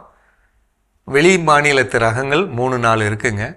அதை பயன்படுத்தினீங்கன்னா தெளிவாக 1000 கிலோ எடுக்கலாம். அதே மாதிரி பச்சை பயிரில் ரகங்கள் இருக்குது, எடுத்துக்கலாம். ஆனால் இன்னும் ஒரு திரவம் முக்கியமானது இருக்குங்க, PPFMன்னு. இந்த PPFM அப்படிங்கிறது என்ன அப்படின்னா, ஒரு பாக்டீரியா. இந்த பாக்டீரியாவை நம்ம 100 லிட்டர் தண்ணிக்கு 200 மில்லின்னு கலந்துக்கிறப்ப, ஒருவேளை அதிக மழை, அதிகமான பனி அல்லது அதிகமான வெயில் இருக்கப்ப அந்த பூ காயா மாறாமல் இருக்குது. அதுக்கு இந்த திரவத்தை அடிச்சிங்கன்னா அந்த குணத்தை மாற்றிடும். அதிகமான லாபம் கிடைக்க இந்த பொருள் உங்களுக்கு உபயோகமாக இருக்கும். தயவுசெய்து செய்யுங்க, இப்போவே வாங்கி வச்சுக்கோங்க. PPFM வாங்கி வச்சுக்கோங்க. எல்லா பயிர் வச்சுருக்கிறவங்களுக்கும் எல்லாரும் பயன்படுத்தலாம். அது ரொம்ப முக்கியமான பொருள். அப்படி பண்ணுறப்ப நம்ம மிகச்சிறந்த விளைச்சலை எடுக்க முடியும் இந்த காலத்தில். இப்போ நான் சொன்ன பதிவில் உங்களுக்கு எந்த விதமான சந்தேகங்கள் இருந்தாலும் தயவுசெய்து கேளுங்க. ஆனால் உளுந்து பச்சை பயிருங்கிறது தமிழ்நாட்டில் இருக்கக்கூடிய எல்லா மாவட்டத்திலையும் தண்ணீர் தேங்காத நிலத்தில் உங்களுக்கு அதிகமான விளைச்சல் தரக்கூடிய ஒரு பயிர். பார்த்துக்கங்க. மீண்டும் சந்திப்போம். சிறப்பான பகுதி உழவும் உயர்வும் நம்ம பார்த்துட்டோம். எஸ், இன்றைய நாளில் கோபப்படும் குழந்தைகள் அவங்கள வந்து எப்படி கையாள்வது, அதற்கான வழிகள் என்ன அப்படின்னு சொல்லிட்டு பார்த்துட்டு இருக்கோம். அடுத்ததாக ஒரு சின்ன உதாரணம். வீடுகளில் ஏதாவது ஒரு காஃபி டம்ளர் ஏதோ அப்பா கேட்டிருக்காங்க, அம்மா கொண்டு வந்து கொடுக்குற நேரத்தில் அந்த குழந்தை என்ன பண்ணிடுச்சு, தட்டி விட்டுருச்சு. உடனே அப்பா அம்மாவை கத்த, அம்மா குழந்தைய கத்த, குழந்தை திரும்ப பதிலுக்கு என்ன பண்ணும், கத்த. ஸோ இது எல்லாமே அதான் அந்த கோபமான ஒரு சூழல். அப்போ இந்த சினாரியோவை எப்படி மாற்று பண்ணலாம் அப்படின்னா, அந்த குழந்தைகளுக்கு அங்கே நம்ம நிறைய விஷயத்தை கற்றுக் கொடுக்கலாம். Problem solving skill. இப்போ ஒரு பிரச்சனை ஆயிடுச்சு, அந்த இடத்துல வந்து காஃபி கொட்டியிருக்கக்கூடாது, கொட்டி ஆயிடுச்சு, அங்கே வந்து ஒரு பிரச்சனை வந்துருச்சு. இப்போ இந்த பிரச்சனை எப்படி சரி செய்வது, அப்போ அந்த குழந்தைகள்கிட்ட என்ன பண்ணணும், கற்றுக் கொடுக்க வேண்டும். அப்போ மொதல் விஷயம் கொட்டிட்ட இப்போ என்ன பண்ணலாம் சொல்லு, நீயே சொல்லுன்னு குழந்தைகிட்ட என்ன பண்ணலாம் கேட்கலாம். கொஞ்சம் பொறுமை. நமக்கு அந்த பொறுமை இருக்கான்னு கேட்டால் சுத்தமாக கிடையாது. அது கொட்டிட்டு அப்படிங்கிற ஆத்திரத்தை பார்த்த உடனே, அதுவும் நிறைய அம்மாக்களுக்கு வீடு எப்போதுமே தூய்மையாக வைத்திருக்கிறதுல அவங்களுக்கு ரொம்ப ரொம்ப பிடிக்கும். அப்போ அதில் ஒரு சின்ன ஒரு கரை ஏற்படுத்தியாச்சு அப்படின்னா அது இன்னும் அவங்களுக்கு அதிகப்படியான கோபத்தை என்ன பண்ணும், உண்டு பண்ணும். அப்போ மொதல் இங்கே கோபத்தை கட்டுப்படுத்த யாருக்கு கற்றுக் கொடுக்கணும்னா அம்மாக்களுக்கு, பேரண்ட்ஸுக்கு முதல்ல கற்றுக் கொடுக்கணும். அப்போ அந்த நேரத்தில் இது கொட்டியாச்சு, இது என்ன செய்வது, க்ளீன் பண்ணணும். ஓகே, எப்படி க்ளீன் பண்ணுறது, க்ளீன் பண்ணுறதுக்கு எதை வச்சு க்ளீன் பண்ண போகிறோம், மாப் பண்ண போறியா, இல்லை துணியை வச்சு க்ளீன் பண்ண போறியா, தண்ணியை ஊற்றி துடைக்க போறியா, இதை என்ன செய்யுது. ஸோ அப்போ அந்த குழந்தைகளுக்கு கற்றுக்கணும். ஒரு பிரச்சனை நடந்துருச்சுன்னா அதை எப்படி சரி செய்வது, அதற்கான திறமையும் அதை என்ன பண்ணணும், வளர்த்துக்கணும். நெக்ஸ்ட் டைம் இந்த மாதிரியான அது ஒருவேளை அந்த வேலை செய்ய கடினப்படும். அப்போ கடினப்படுறப்போ அடுத்து இதை என்ன பண்ணிடக்கூடாது, செஞ்சிட கூடாது, செஞ்சா திரும்ப இப்படி ஒரு வேலை செய்ய வேண்டிய சூழல் வரும் அப்படிங்கிறது. அப்போ நிறைய விஷயங்கள் இந்த மாதிரியான சின்ன சின்ன விஷயத்து வழியா நம்ம குழந்தைகளுக்கு என்ன பண்ண முடியும், கற்றுக் கொடுக்க முடியும். ஆனா நம்ம அதெல்லாம் மறந்துட்டு நம்ம தாட்டு போட்டுன்னு கத்துவோம், பதிலுக்கு அப்பா கத்துவாங்க, அம்மா கத்துவாங்க. அந்த கற்றுக்கொள்ளக்கூடிய குழந்தைகள் நாளைக்கு அவனுடைய தங்கச்சியோ இல்லை அக்காவோ ஏதோ ஒரு பொருளை கொட்டிட்டாங்கன்னா அன்னைக்கு அம்மா எப்படி கோவப்பட்டாங்க, அப்பா என்ன கோவப்பட்டாங்க, அன்னைக்கு என்ன வார்த்தைகளை பயன்படுத்தினாங்க, அது செய்ய தொடங்குவார்கள். ஸோ அப்போ அப்படிங்கிற அதை மாற்றி கற்றுக் கொடுப்பது பெற்றோருடைய கைகளில் இருக்கிறது. அதை தவிர்க்க வேண்டிய ஒன்றுதான். நம்ம இன்னும் தொடர்ந்து பேசுவோம். இப்போ அடுத்த பகுதி பார்க்கலாம்.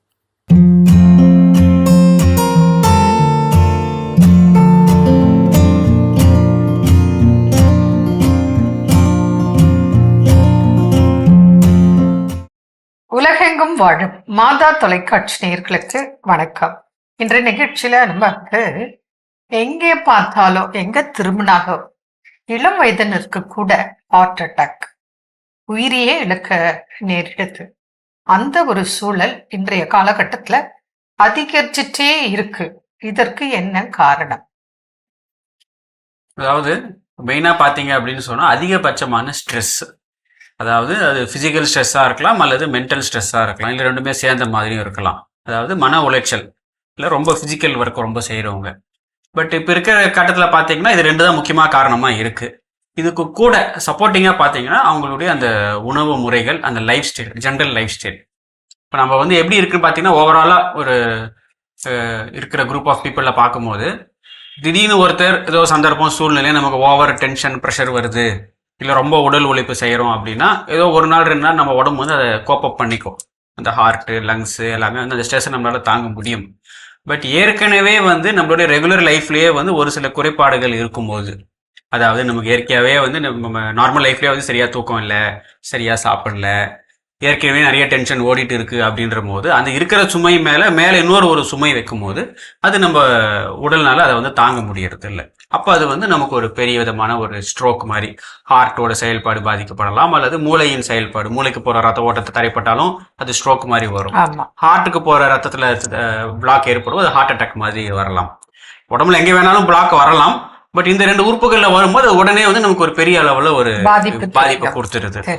ஸோ இது முக்கியமாக ஜென்ரலா பிபி சுகர் இருக்கு, அவங்களுக்கு கண்ட்ரோல் இல்லாம இருந்து ஹார்ட் அட்டாக் வருது, பக்கவாதம் வருது அப்படிங்கிறது இது எல்லாருக்கும் தெரிந்த அறிந்த ஒரு விஷயம்.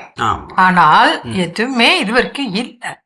ஆனா திடீர்னு ஹார்ட் அட்டாக் இறந்துட்டாங்க அப்படிங்கிற போது தான் நமக்கு பெரிய ஷாக்கிங்கா இருக்கு. ஆமா, இன்றைய சயின்ஸ்ல பாத்தீங்கன்னா வந்து நம்ம உடல்ல வந்து இந்த ஃப்ரீ ரேடிக்கல்ஸ் அப்படின்ற ஒரு இது இருக்கு. அதாவது டாக்ஸின்ஸ் நம்ம உடம்புல எவ்வளோக்குள்ள இந்த ஃப்ரீ ரேடிக்கல்ஸ் அதிகமாக இருக்கும், அதாவது தேவையில்லாத கழிவுகள் இல்லை டாக்ஸின்ஸ் கூட சொல்லலாம்.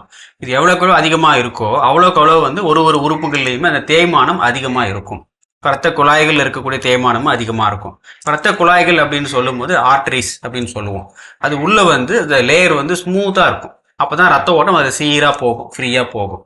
அப்போ அதில் வந்து சில அந்த ஸ்மூத்தாக இல்லாமல் அதில் வந்து அந்த எண்டோத்தீலியம்னு சொல்லுவாங்க. அந்த ஸ்மூத்தாக இல்லை, இந்த ஃப்ரீ ரேடிக்கல்ஸ் நிறைய போய் சேர சேர என்ன ஆகும், உள்ளுக்குள்ளே வந்து நிறைய ஸ்க்ராட்ச் மாதிரி வந்துகிட்டே இருக்கும். ஒரு நம்ம நார்மல் இப்போ பைப்பு மாதிரி தான். தலை ஸ்மூத்தாக தான் தண்ணி ஃப்ரீயாக ஓடும். அங்கங்கே ஸ்க்ராட்ச் மாதிரி விழுந்துட்டு குள்ளி பழமாக இருந்தால் என்ன ஆகும், அங்கே தண்ணி அங்கே நின்று போகும். அப்போ அந்த ரத்த ஓட்டம் சீராக இருக்காது. அப்போ என்ன ஆகும், ரத்த ஓட்டம் சீராக இல்லை அப்படின்னு சொன்னால் அந்த ப்ரெஷர், பிளட் ப்ரெஷர் மாறுபடும். ரொம்ப ஜாஸ்தியாகலாம், ரொம்ப கம்மியாகலாம். அப்போ அங்கங்கே வந்து அந்த பிளட்ல போய் மற்ற சில பிளேக் மாதிரி ஃபார்ம் ஆகும், அடப்பு ஃபார்ம் ஆகக்கூடியது. இதுதான் வந்து ஆரம்ப நிலை. ஸோ இதுக்கு வந்து இந்த மாதிரி இதெல்லாம் ஃபார்ம் ஆகாமல் இருக்கணும் அப்படின்னு சொன்னால் அந்த ஃப்ரீ ரேடிக்கல்ஸை நம்ம வந்து எவ்வளோக்கு எவ்வளோ கட்டுப்படுத்துகிறோமோ, எவ்வளோக்கு எவ்வளோ அதை வந்து தூய்மைப்படுத்துகிறோமோ அவ்வளோக்கு அவ்வளோ இது போன்ற பாதிப்புகளை நம்ம தவிர்க்க முடியும். அதற்கு நம்ம முக்கியமாக அதுக்கு பயன்படக்கூடியது வந்து இந்த ஆன்டி ஆக்சிடென்ட்ஸ் அப்படின்னு சொல்லக்கூடிய விஷயம். இப்போ இது மாத்திரம் இல்லை, இப்போ ஜென்ரலா நம்ம பார்க்கும்போது ஒரு பிசிக்கல் எக்ஸசைஸ் இருக்கணும். அடுத்தது முன்னெல்லாம் நம்ம படிக்கும்போது சப்ஜெக்ட்ல வரும், ஒரு 40-45 வயது வரைக்கும் பாடியில எந்த வலியும் இல்லாமல் இருந்தால் அது நல்ல ஹெல்த்தி பாடி அப்படிங்கிற சப்ஜெக்ட் வரும். இப்பவே கால் வலிக்குது, கை வலிக்குது, அந்த வகையில பார்க்கும்போது இந்த ஹார்ட் ப்ராப்ளம் வர்றதுக்கு முன்னாடி இல்ல ஹார்ட் அட்டாக் வர்றதுக்கு முன்னாடி உங்களுக்கு கழுத்து வலி, தோள்பட்டை வலி, கை வலி, லெஃப்ட் சைடு வரும் சிம்டம்ஸ்.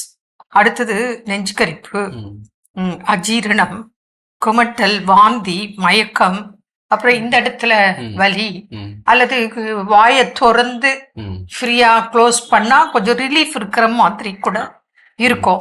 தூக்கம் வராது, அதிக வேர்வை, திடீர்னு இமீடியட்டா. இதெல்லாம் வரத்துக்கு காரணம் பல நோய்கள், பல நோய்களுக்கு எடுக்கக்கூடிய மருந்து மாத்திரைகளோட சைடு எஃபெக்டும். இதெல்லாம் ஜெனரல் எல்லாருக்கும் தெரிந்த விஷயங்கள். ஆனா யங்ஸ்டருக்கு வர்றதுக்கு காரணம் அந்த ஸ்ட்ரெஸ்ன்னு சொன்னீங்க, அதுதான் 100% ட்ரூ. எப்படின்னு கேட்டோம்னா நம்ம பிளட்ல வந்து கெட்ட கொலஸ்ட்ரால், நல்ல கொலஸ்ட்ரால் ரெண்டு தான் மூவ் ஆயிட்டு through out the body circulate ஆயிட்டு இருக்கு. நம்ம ரொம்ப டென்ஷன் ஆகி ரொம்ப கவலைப்படும் போது நம்மளோட பிளட் வெசல்ஸ்ல, ரத்த குழாய்கள்ல அந்த பேட் கொலஸ்ட்ரால் படிந்து அடைப்பு ஏற்பட வாய்ப்புகள் மிக மிக அதிகம். அதுதான் வந்து அவர் வந்து நல்ல எக்ஸசைஸ் பாடி இருந்திருக்கலாம், நல்ல டயட் கண்ட்ரோல் இருந்திருக்கலாம், இதுக்கு முன்னாடி கொலஸ்ட்ரால் எல்லாம் நார்மல், சுகர் இல்ல, பிபி இல்ல, ஒண்ணுமே இல்லை. ஆனால் அவருக்கு ஹார்ட் அட்டாக் அப்படிங்கிற போது அந்த டென்ஷன், அந்த கோபம், அந்த தூக்கமின்மை, ஸ்ட்ரெஸ், இந்த மாதிரி மன உளைச்சல் காரணங்களால் இரத்த குழாய்களில் அடைப்பு ஏற்பட்டு ஹார்ட் அட்டாக் வருது அப்படிங்கிறத மக்கள் நன்றாக தெளிவாக புரிந்து கொண்டார். கூடவே ஸ்மோக்கிங், ஆல்கஹால், அன்டைம் ஃபுட், அதுலயும் நான்வெஜ் ரொம்ப அதிகம். அதாவது கண்ட நேரத்துல கண்ட மாதிரி உணவுகள், ஒண்ணு சரியா சாப்பிட்றது இல்லை, இல்லைன்னா ஓவரா சாப்பிட்றது, இதெல்லாம் சேர்ந்துதான் இப்ப மனிதனுக்கு இந்த மாதிரி திடீர்னு ஒன்றும் இல்லை. நானே நியூஸ் நிறைய பார்த்துருக்கேன். ஒரு டாக்டர் ட்ரீட்மெண்ட் கொடுத்துட்டு அப்படியே உட்காந்து ரெக்கார்ட்ஸ் எழுதிட்டு இருக்காங்க, அவங்களுக்கே ஹார்ட் அட்டாக். ஏன்னா அவங்க தூங்கல, 2 days தூங்காம ஒர்க் பண்றாங்க. இன்னொரு தம்பி, அவரே மெடிக்கல் ஸ்டூடெண்ட், 3rd year படிக்கிறார். கார் வந்து கார் பார்க்கிங்ல நிறுத்திட்டாரு, இறங்கி வெளியே வரல, என்னன்னு பார்த்தா ஹார்ட் அட்டாக் வந்து அங்கே இறந்துட்டார். அப்ப இதெல்லாம் வந்து அந்த ஓவர் ஸ்ட்ரெஸ் தான் முக்கிய காரணம். அப்போ இந்த மாதிரி பாதிக்கிறவங்க கண்டிப்பாக நீங்க தொடர்பு கொண்டு மருத்துவரை அணுகி என்ன மாதிரி டயட்டு, என்ன மாதிரி எக்ஸசைஸ், எப்படி உங்களுக்கு ஸ்ட்ரெஸ் இல்லாம டென்ஷன் இல்லாம வாழணுங்கிற வாழ்க்கை முறையை தெரிந்து கொள்ளுங்கள். சப்போஸ் உங்களுக்கு ஆல்ரெடி ப்ராப்ளம் இருக்கு, பிபி இருக்கு, சுகர் இருக்கு, கொலஸ்ட்ரால் இருக்கு, ஏதாவது ப்ராப்ளம் இருக்கு, ஹார்ட்டுக்கு உங்களுக்கு பாதிப்பு வர வாய்ப்பு இருக்குன்னா இமிடியேட்டா தொடர்பு கொள்ளுங்க. அதுக்கு உண்டான அட்வைஸும் ட்ரீட்மெண்ட்டும் தொடக்கலாம். என்ன நேர்களே, மீண்டும் நாளை சந்திப்போம். நன்றி. அன்னை மரியே வாழ்க. அருமையான நம்ம ஒரு வைத்தியம் பகுதி பார்த்துட்டோம். நிகழ்ச்சியோட நிறைவுக்கும் வந்தாச்சு. ஸோ இன்னைக்கு நாளில் பேசிட்டு இருக்கிறோம் கோவப்படும் குழந்தைகளை கையாளுவது எப்படின்னு சொல்லி. ஃபைனலாக என்ன சொல்கிறாங்க? எஸ், ஃபைனலாக பார்த்தீங்கன்னா கோபப்படுற குழந்தைங்க எப்படியோ ஒரு இடத்துல ஒரு லிமிட்டுக்கு அப்புறம் பார்த்தீங்கன்னா அவங்க ஒரு பீஸ் லைனுக்கு வந்துடுவாங்க. அப்போ அந்த இடத்துல போயிட்டு அவங்க கிட்ட போய் நம்ம வந்து ஒரு அமைதியாக உட்காந்து பேசணும். ஃபர்ஸ்ட் ஆஃப் ஆல் சில கேள்விகளை கேட்கணும். எதனால நீ கோவப்பட்ட, என்ன ஆச்சு, எதுக்கு இப்படி தாந்தோம் நீ வந்து இப்போ குதிச்ச அப்படின்னு சொல்லிட்டு ஒரு சில கேள்விகள் கேட்குறப்போ அது நம்ம அன்போட அரவணைப்போட அமைதியோட கேட்குறப்போ அங்கேருந்து பதில் வரும். நம்மளும் வந்து பெரிய கோபத்தோட கேட்டுன்னு வச்சுக்கோங்க, ஒன்றும் அவங்களும் பதில் திரும்ப கோபத்தோட தான் பதில் சொல்ல செய்வார்கள். அப்போ ஏன் கோவப்பட்ட, நீ கோவப்பட்டதுனால நீ நினைச்சது நடந்துச்சா, நீ நினைச்சதை நடத்திட்ட, இதனால எல்லாரும் சந்தோஷமா இருக்கிறாங்களா, இதை உன்னால உணர்ந்து கொள்ள முடிகிறது. அப்போ இந்த உணர்வுகளை குழந்தைகளுக்கு நம்மால் கற்றுக் கொடுக்க முடியும். ஸோ இந்த மாதிரியான நேரங்கள் நம்ம நிறைய பெற்றோர்கள் பேசுறதே சாதாரணமாகவே குழந்தைகிட்ட பேசுறது கிடையாது. அது ஏதாவது கோபமும் பட்டுச்சுன்னா அது ஏன் கோபப்பட்டுச்சு என்னங்கிற பற்றி தெரிஞ்சுக்கிறதுக்கு முற்படுவதே இல்லை. அப்போ நிறைய சின்ன விஷயங்களுக்குலாம் நாம என்ன பண்ணுவோம்னா இதெல்லாம் சின்ன விஷயம் தானே, ஏன் இதுக்கெல்லாம் கோவப்படுறோன்னு நம்ம கேட்கலாம். ஆனால் நாமளும் அதே மாதிரி சில விஷயங்கள் கோவப்படுவோம். அது நம்மளோட லைஃப்பில் பெருசாக இருக்கும், மற்றவங்களுக்கு அது பெருசாக தெரியாது. அதுபோல் குழந்தைகள் வாழ்க்கையில் அவர்களுக்கு பெரிதனப்படுபவருக்கு தான் அவங்க என்ன பண்ணுறாங்க, கோவப்படுறாங்க. அதை பெற்றோர்கள் உணர்ந்து கொண்டு அவங்களோட உட்காந்து ஒரு பேச்சுவார்த்தைக்கு போகிறப்போ அதனுடைய கோபம் ஏன் நியாயமானதா இல்லையா, சில நேரங்கள் நம்மளே என்ன பண்ணியிருப்போம், தப்பான டிசிஷன்ஸ் எடுத்திருப்போம். வீட்டில் போய் பெரும்பாலும் என்ன அப்படின்னா அது பாதிக்கப்படக்கூடியது வீட்டில் இருக்கக்கூடிய மூத்த குழந்தைகள் தான். தம்பி கேட்குறாள் கொடு, தங்கச்சி அழுகிறாள் கொடு. ஸோ இப்போ இதெல்லாம் கொடுக்குறப்போ அந்த குழந்தை அதுக்கு பிடிச்சமான ஒரு பொருளாக மூத்த குழந்தைக்கு இருக்கலாம். ஆனால் நம்ம என்ன பண்ணுறோம், மூத்த குழந்தைங்கிற பேரில் ஒரு பெரிய பொறுப்பு என்ன பண்ணிடுறோம், திணிச்சு விட்டு அந்த குழந்தை விரும்பக்கூடிய விஷயத்தை கூட நம்ம அது கையிலேருந்து என்ன பண்ணிடுறோம், பறிச்சிருக்கிறோம். இது மேபி இருக்கலாம் எல்லா வீடுகள்லையுமே. ஸோ அப்போ அதை நாம் உணர்ந்து கொள்ள ஒன்று மட்டும் தெரிஞ்சுக்கணும் ஜோ, அதாவது என்னதான் வந்து குழந்தைகள் வந்து இப்படி இருக்காங்க அப்படி இருக்காங்கன்னா கூட ஆஸ் எ பேரண்ட்ஸ் நம்ம கொஞ்சம் பொறுமையோடு அவங்க கூட உட்காந்து பேசினா போதும் பல நல் ஒழுக்கங்களை அவங்களுக்கு வந்து கற்றுக் கொடுக்க முடியுன்றதை நம்ம இந்த தலைப்புல இருந்து தெரிஞ்சுக்கணும் நிச்சயமா. ஸோ இன்னைக்கு நாள் குழந்தை வளர்ப்பில் அதுவும் கோபமான குழந்தைகள் எப்படி கையாளுவது அப்படிங்கிறது நிறைய பெற்றோர்களுக்கு மிகப்பெரிய சவாலாக இருக்குது. அதற்கான வழிகள் சின்ன சின்ன வழிகள் கடவுள் இன்னைக்கு நம்ம காட்டியிருக்கிறார். கடவுளுக்கு நன்றி சொல்லியிருக்கோம், அதையும் பயன்படுத்துவோம் இன்னைக்கு நம்ம வாழ்க்கையில். ஸோ கடவுளுக்கு நன்றி சொல்லி இன்னைக்கு நாள் யாரெல்லாம் விழா கொண்டாடுறாங்க பார்க்கலாம்.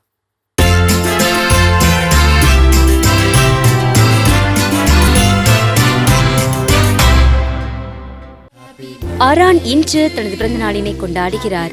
இவரை வாழ்த்துபவர்கள் அப்பா, அம்மா, தாத்தாக்கள், அம்மாச்சிகள், சித்திகள், மாமாக்கள், குடும்பத்தினர், உறவினர்கள் மற்றும் நண்பர்கள். செபஸ்தியால் இன்று தனது பிறந்த நாளினை கொண்டாடுகிறார். இவரை வாழ்த்துபவர்கள் கணவர் சூசே ராஜ், பிள்ளைகள் டேவிட் ராஜ், பவுலா, வினிஃப்ரெட், குடும்பத்தினர், உறவினர்கள் மற்றும் நண்பர்கள். இன்று விழாக்காலம் உங்கள் அனைவருக்கும் இறைவன் தரக்கூடிய அன்பான பரிசு நீதிமொழிகள் 16:3. உன் செயல்களை ஆண்டவரிடம் ஒப்படை, அவற்றை வெற்றியுடன் நிறைவேற்றுவாய். இந்த இறையாசையோடு நீங்கள் வாழ நாங்கள் ஜெபிக்கிறோம். அன்பானவர்களை, நல்ல குழந்தைகளை வளர்த்தெடுப்போம், நல்ல சமுதாயம் உருவாக்குவோம் என்ற இந்த சிந்தனையோடு இன்றைய கடவுள் வணக்கம் நிகழ்ச்சியை நாங்கள் நிறைவு செய்கிறோம். இந்த நாளும் இனிய நாளாக அமையும் மாதா தொலைக்காட்சியின் வாழ்த்துக்களும் ஜெபங்களும். மீண்டும் உங்கள் அனைவரையும் கடவுள் வணக்கம் நிகழ்ச்சியில் சந்திக்கும் வரை உங்களிடமிருந்து விடைபெறுகிறோம். இயேசுவுக்கே புகழ், மரியே வாழ்க. நீ ஆர்ட்ஸ் தானடா படிச்ச, எப்படி ஐடில வேலை பார்க்குற? எந்த டிகிரினாலும் பரவாயில்லண்ணா. சென்னையில் இருக்க எஸ்எல்ஏ ஐடி ட்ரைனிங் இன்ஸ்டியூட் தான் நான் ட்ரைனிங் எடுத்தேன். மாதம் 30,000 சம்பாதிக்கிறேன். சூப்பர்டா. For IT training and placement, contact 8870767784.